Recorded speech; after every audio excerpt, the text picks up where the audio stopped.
পৃথিবীতে এমন এক ধরনের মধু রয়েছে যা খেলে আপনি শুধু মিষ্টি স্বাদই পাবেন না, বরং যেতে পারেন হ্যালুসিনেশনে, অনুভব করতে পারেন বাস্তবতার সীমানা পেরিয়ে এক ঘোরের জগতে। অবিশ্বাস্য মনে হলেও এটা পুরোপুরি সত্য। এই বিশেষ মধুটি পাওয়া যায় বিশ্বের মাত্র কয়েকটি অঞ্চলে, যার মধ্যে সবচেয়ে বিখ্যাত হচ্ছে নেপালের দুর্গম পাহাড়ি এলাকা। এই মধুর নাম ম্যাড হানি। স্থানীয়রা একে হ্যালুসিনোজেনিক হানি বলেও ডাকে। ম্যাড হানি উৎপন্ন করে বিশ্বের সবচেয়ে বড় মৌমাছি হিমালয়ান জায়ান্ট হানিবি বা অ্যাপিস ডোরসাটা ল্যাবোরিওসা। এরা সাধারণ মৌমাছির চেয়ে অনেক বড় এবং আক্রমণাত্মক হয়। এই মৌমাছিগুলো ৮,০০০ থেকে ১১,০০০ ফুট উচ্চতার খাড়া পাহাড়ের গায়ে ঝুলে থাকা বিশাল চাকায় বাস করে। এই মৌমাছিরা বসন্তকালে এমন কিছু নির্দিষ্ট ফুলের রস সংগ্রহ করে যেগুলোতে থাকে এক ধরনের প্রাকৃতিক টক্সিন, গ্রানোটক্সিন।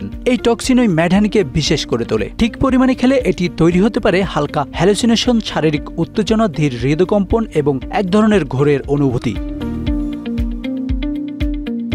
নেপালের গুরুং সম্প্রদায়ের মানুষদের মধ্যে রয়েছে এক প্রাচীন এবং বিপজ্জনক ঐতিহ্য হানি হান্টিং। বছরের মাত্র কয়েকটি সময়ে তারা খাড়া পাহাড় বেয়ে দড়ির মই ব্যবহার করে উঠে যায় মধু সংগ্রহ করতে। এক দুর্ধর্ষ অভিযান, যেখানে প্রতিটি পদক্ষেপে থাকে মৃত্যুর ঝুঁকি। পুরো ভিডিওটি দেখতে কমেন্টসে পিন করা লিঙ্কে ক্লিক করুন।